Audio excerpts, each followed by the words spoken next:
We economic hitmen really have been the ones responsible for creating this first truly global empire. And we work many different ways.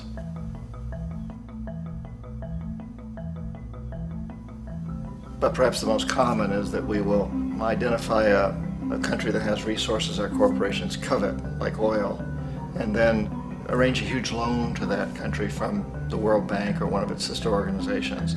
But the money never actually goes to the country. Instead, it goes to our big corporations to build infrastructure projects in that country, power plants, industrial parks, ports, things that benefit a few rich people in that country, in addition to our corporations, but really don't help the majority of the people at all. However, those people, the whole country is left holding a huge debt. It's such a big debt they can't repay it, and that's part of the plan, that they can't repay it. And so at some point, we economic hitmen go back to them and say, listen, you owe us a lot of money, can't pay your debt, so sell your oil real cheap to our oil companies. Allow us to build a military base in your country, or send troops in support of ours to someplace in the world like Iraq, or vote with us on the next UN vote. To have their electric utility company privatized and their water and sewage system privatized and sold to U.S. corporations or other multinational corporations. So there was that whole mushrooming thing, and it's so typical of the way the IMF and the World Bank work, that you put a country in debt, it's such a big debt it can't pay it, and then you offer to refinance that debt and pay even more interest. And you demand this quid pro quo, which you call a conditionality or good governance, which means basically that they've got to sell off their resources, including many of their social services, their utility companies, their school systems sometimes, their penal systems, their insurance systems, to foreign corporations. So it's a double, triple, quadruple whammy. The precedent for economic hitmen really began back in the early 50s when democratically elected Mossadegh, who was elected in Iran. He was considered to be the hope for democracy in the Middle East and around the world. He was Time Magazine's Man of the Year. But one of the things that he'd run on and began to implement was the idea that foreign oil companies needed to pay the Iranian people a lot more for the oil that they were taking out of Iran. The Iranian people should benefit from their own oil. Strange policy. We didn't like that, of course. But we were afraid to do what we normally were doing, which was to send in the military. Instead, we sent in one CIA agent, Kermit Roosevelt, Teddy Roosevelt's relative. And Kermit went in with a few $1 million and was very, very effective and efficient. And in a short amount of time, he managed to get Mossadegh overthrown and brought in the Shah of Iran to replace him, who always was favorable to oil. And it was extremely effective. Bombs overflow Tehran. Army officers shout that Mossadegh has surrendered and his regime as virtual dictator of Iran is ended. Pictures of the Shah are paraded through the streets as sentiment reverses. The Shah is welcomed home. So back here in the United States, in Washington, people looked around and said, wow, that was easy and cheap. So this established a whole new way of manipulating countries, of creating empire. The only problem with Roosevelt was that he was a card-carrying CIA agent, and had he been caught, the ramifications could have been pretty serious. So very quickly at that point, the decision was made to use private consultants to channel the money through the World Bank or the IMF or one of the other such agencies, to bring in people like me who worked for private companies, so that if we got caught, there would be no governmental ramifications.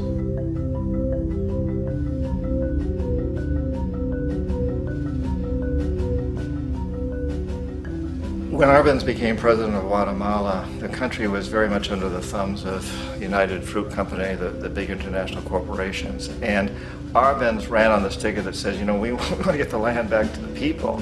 And once he took power, he was implementing policies that would do exactly that, give the land rights back to the people. United Fruit didn't like that very much.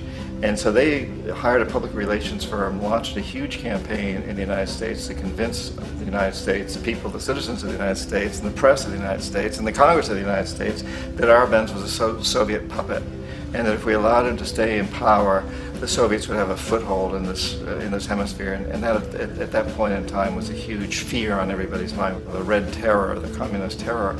And so, to make a long story short, out of this public relations campaign came a commitment on the part of the CIA and the military to take this man out. And in fact, we did. We sent in planes, we sent in soldiers, we sent in jackals, we sent everything in to take him out, and did take him out. And as soon as he was removed from office, the new guy that took over after him basically reinstated everything to the big international corporations, including United Fruit.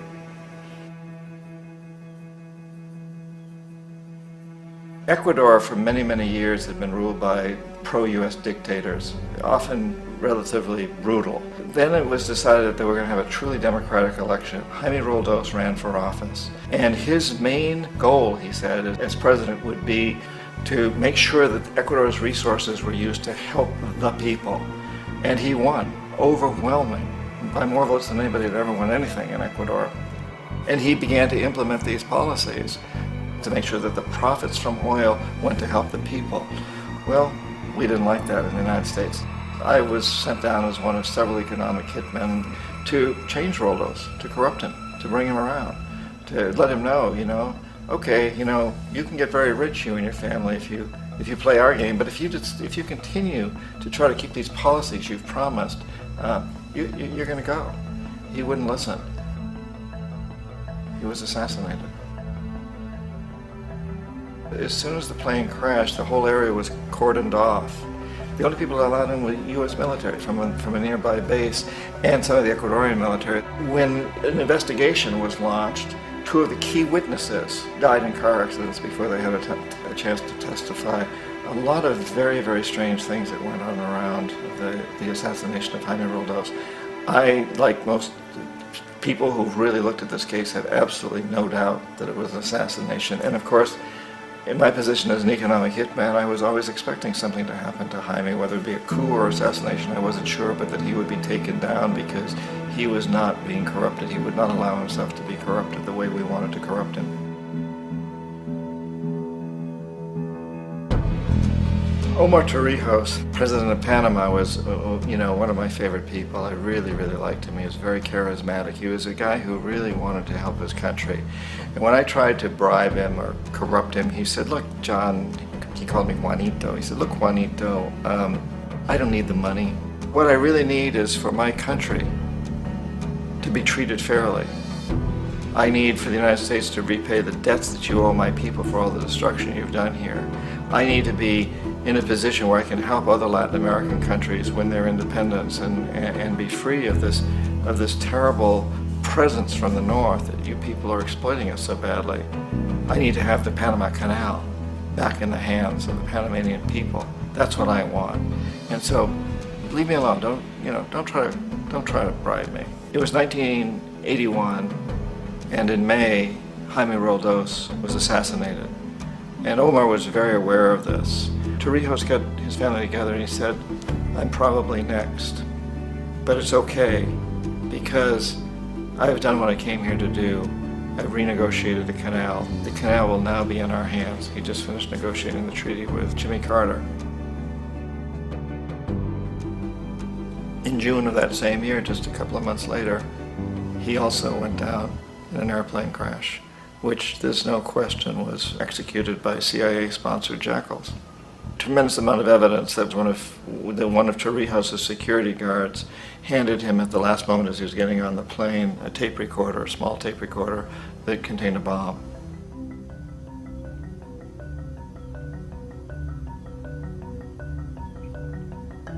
It is interesting to me how this system has continued pretty much the same way for years and years and years, except the economic hitmen have got better and better and better. Then we come up with, very recently, what happened in Venezuela. In 1998, Hugo Chavez gets elected president, following a long line of presidents who had been very corrupt and basically destroyed the economy of the country. And Chavez was elected amidst all that.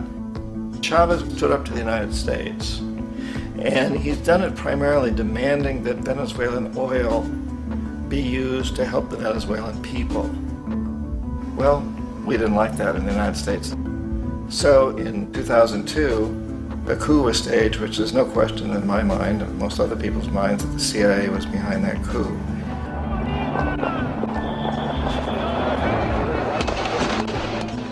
way that that coup was fomented was very reflective of what Kermit Roosevelt had done in Iran, of paying people to go out into the streets, to riot, to protest, to say this Chavez is very unpopular. You know, if you can get a few thousand people to do that, television can make it look like it's the whole country, and things start to mushroom. Except in the case of Chavez, he was smart enough, and the people were so strongly behind him that they overcame it, which was a phenomenal moment in the history of Latin America.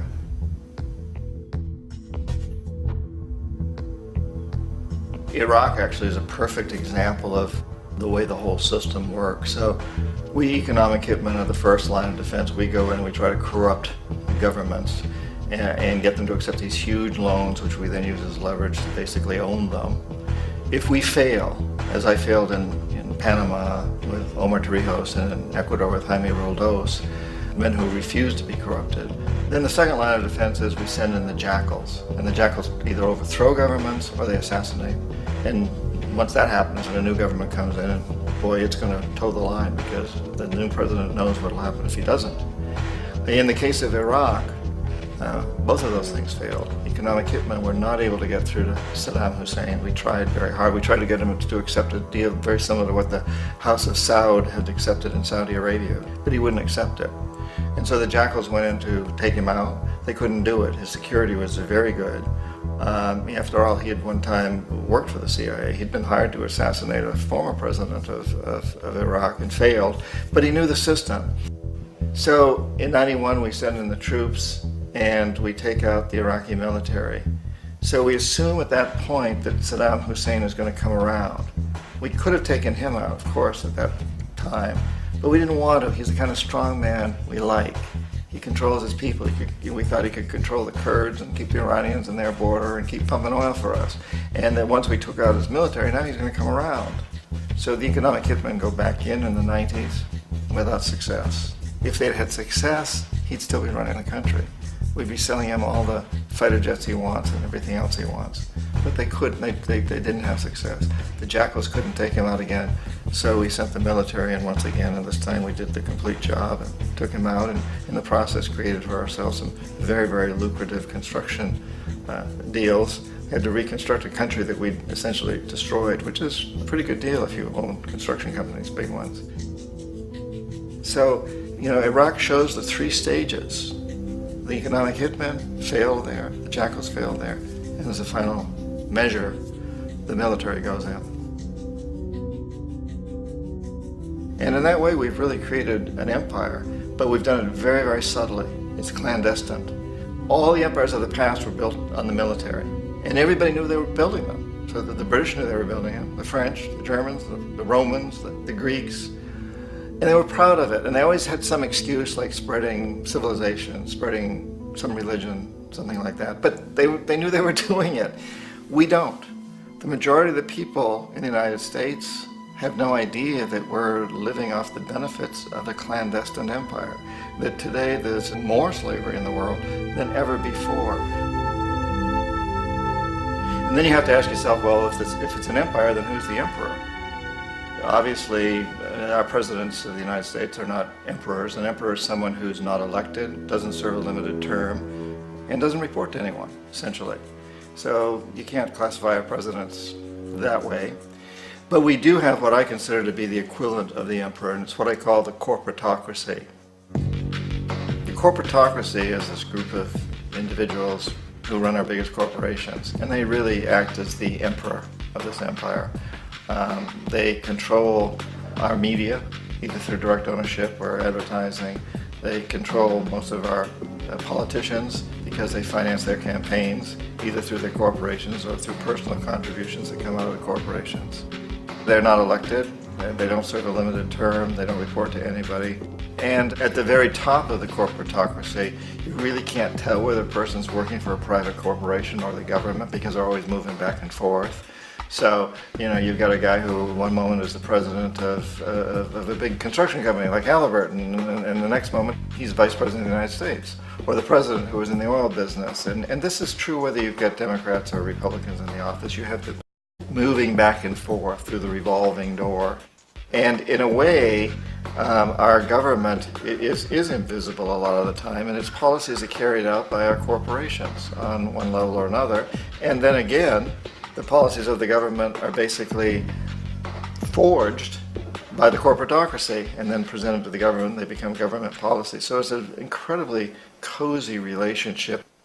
This isn't a conspiracy theory type of thing. These people don't have to get together and plot to do things. They all basically work under one primary assumption, and that is that they must maximize profits regardless of the social and environmental costs.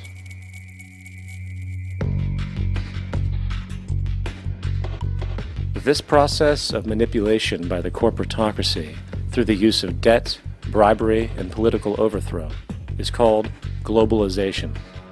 Just as the Federal Reserve keeps the American public in a position of indentured servitude through perpetual debt, inflation, and interest, the World Bank and IMF serve this role on a global scale. The basic scam is simple. Put a country in debt either by its own indiscretion or through corrupting the leader of that country, then impose conditionalities or structural adjustment policies, often consisting of the following. Currency devaluation. When the value of a currency drops, so does everything valued in it. This makes indigenous resources available to predator countries at a fraction of their worth. Large funding cuts for social programs. These usually include education and healthcare, compromising the well-being and integrity of the society, leaving the public vulnerable to exploitation. Privatization of state-owned enterprises. This means that socially important systems can be purchased and regulated by foreign corporations for profit. For example, in 1999, the World Bank insisted that the Bolivian government sell the public water system of its third largest city to a subsidy of the U.S. corporation Bechtel. As soon as this occurred, water bills for the already impoverished local residents skyrocketed. It wasn't until after a full-blown revolt by the people that the Bechtel contract was nullified. Then there is trade liberalization, or the opening up of the economy through removing any restrictions on foreign trade. This allows for a number of abusive economic manifestations, such as transnational corporations bringing in their own mass-produced products, undercutting the indigenous production and ruining local economies. An example is Jamaica, which, after accepting loans and conditionalities from the World Bank, lost its largest cash crop markets due to competition with Western imports. Today, countless farmers are out of work, for they are unable to compete with the large corporations. Another variation is the creation of numerous seemingly unnoticed, unregulated, inhumane sweatshop factories, which take advantage of the imposed economic hardship. Additionally, due to production deregulation, environmental destruction is perpetual, as a country's resources are often exploited by the indifferent corporations while outputting large amounts of deliberate pollution. The largest environmental lawsuit in the history of the world today is being brought on behalf of 30,000 Ecuadorian Amazonian people against Texaco, which is now owned by Chevron. So today it's against Chevron, but for activities conducted by Texaco. Estimated to be more than 18 times what the Exxon Valdez dumped into the coast of Alaska. In the case of Ecuador, it wasn't an accident. The oil companies did it intentionally. They knew they were doing it to save money out there rather than arranging for proper disposal.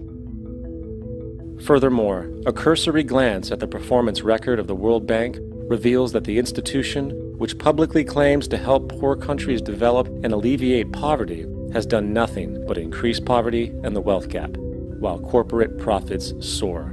In 1960, the income gap between the fifth of the world's people in the richest countries versus the fifth in the poorest countries was 30 to 1.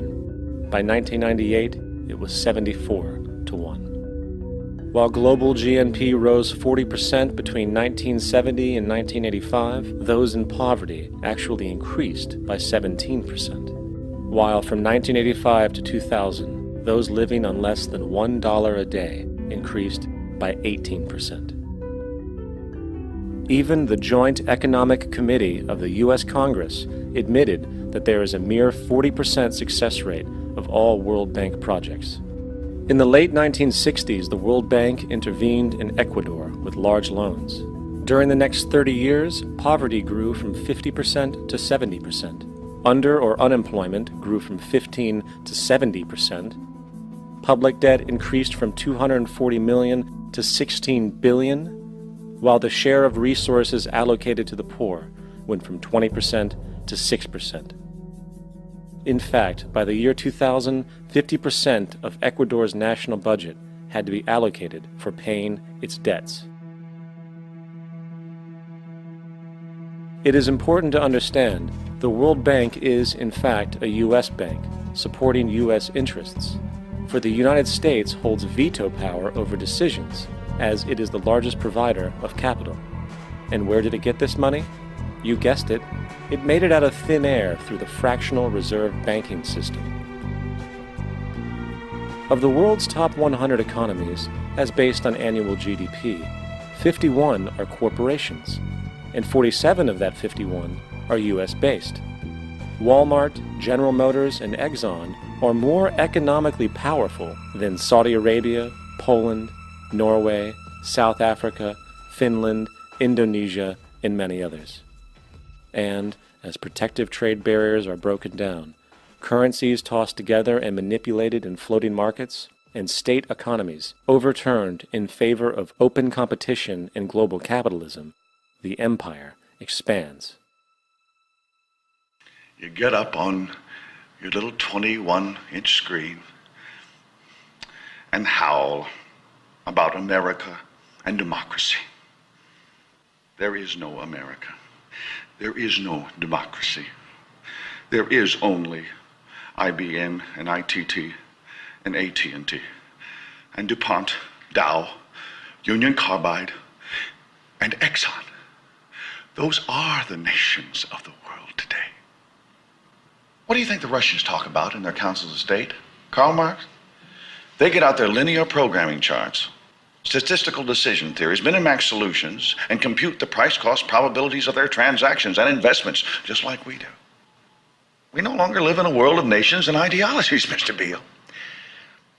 The world is a college of corporations, inexorably determined by the immutable bylaws of business. The world is a business, Mr. Beale.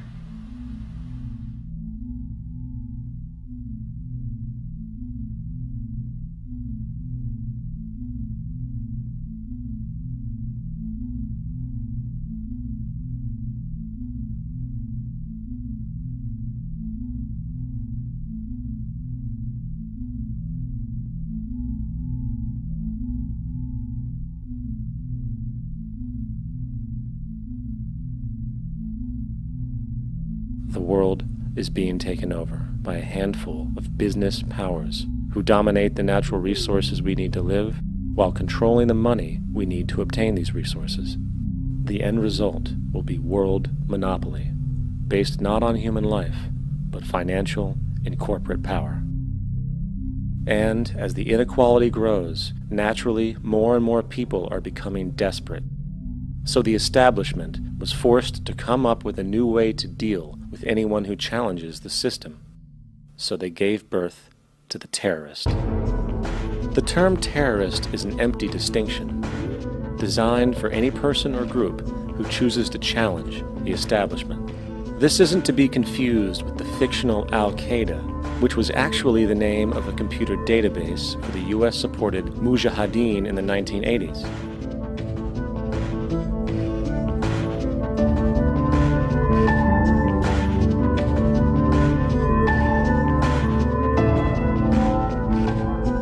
In 2007, the Department of Defense received $161.8 billion for the so-called global war on terrorism.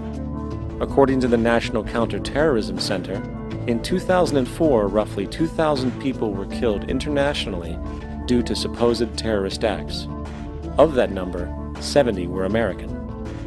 Using this number as a general average, which is extremely generous, it is interesting to note that twice as many people die from peanut allergies a year than from terrorist acts. Concurrently, the leading cause of death in America is coronary heart disease, killing roughly 450,000 each year.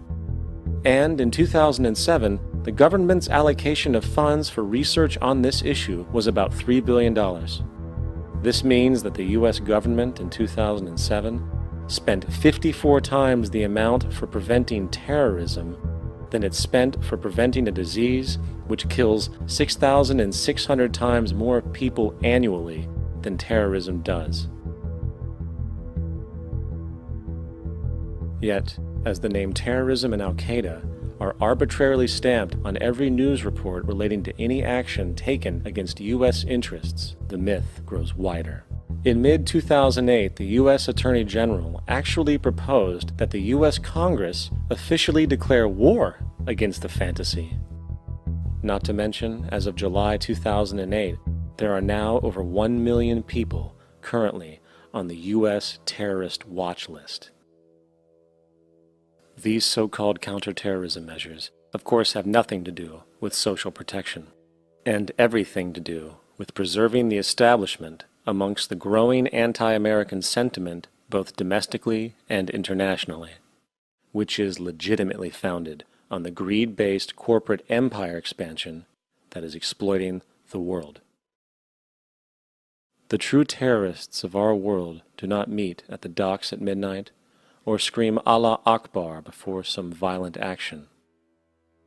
The true terrorists of our world wear $5,000 suits and work in the highest positions of finance, government, and business.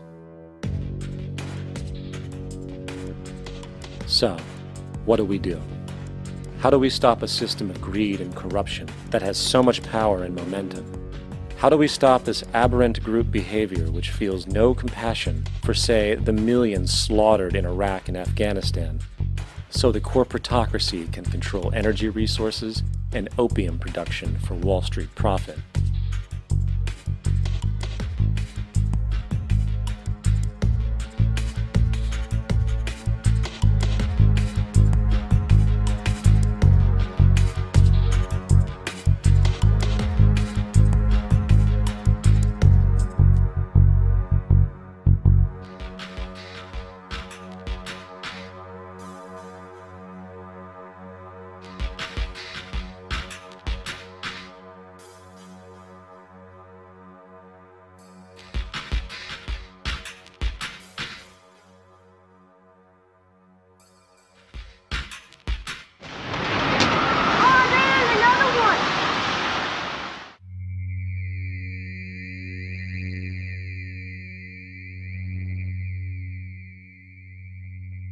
How do we stop a system of greed and corruption that condemns poor populations to sweatshop slavery for the benefit of Madison Avenue?